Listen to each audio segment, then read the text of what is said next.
وقتتون بخیر، وقتتون بخیر. سال نوتون مبارک، سال نوتون مبارک باشه. یه سوال ازتون دارم. خواهش می‌کنم. زنده باشید. حالا اجازه بدید من یه به نظر شما ما مشکلات زیاد داریم. این همه میدونن. مشکلات اقتصادی وجود داره، گرونی که همه هست. با این وجود میخوام بدونم که آمریکا تونسته تو این چند سال ملت بزرگ ایرانو به زانو در بیاره یا نه؟ نه خیر. آمریکا هیچ غلطی نمیتونه بکنه. میدونی چرا آمریکا ما الان خودکفا شدیم. چند تا دانشمندای ما رو ترور کردن. ها؟ واسه چی؟ به خاطر اینکه میخوایم رو پای خودمون وایسیم. درسته یا نه؟ اینا همه این گیرانیه تقصیر آمریکا، اسرائیل، اروپا. به خاطر اینکه ما خودکفا شدیم. این گیرانی 100% به خاطر آمریکا، اسرائیل. اون خانم هم که طرفدار شاهه.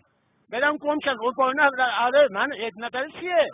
حالا هر کی اظهار نظر خودکفا شدیم. ما در حال کل جهان از ایران حساب میبرن.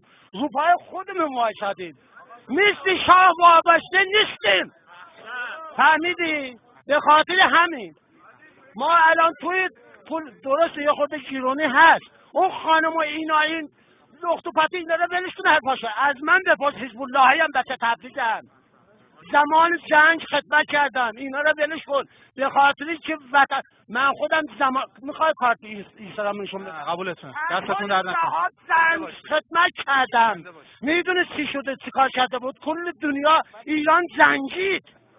همه گیرانی ها زیرتر آمریکا، اسرائیلی. تمام شد و سلام. یه خوردن این دزدار این 3000 میلیارد اینا مسئولین اصلا تقصیری ندارن. یه عده دزدن این بیچاره روحانیت چی کار کنن؟ یکیش همون چیه؟ رئیس بانک صادرات فرار کرد کانادا. اون دزدی کرده.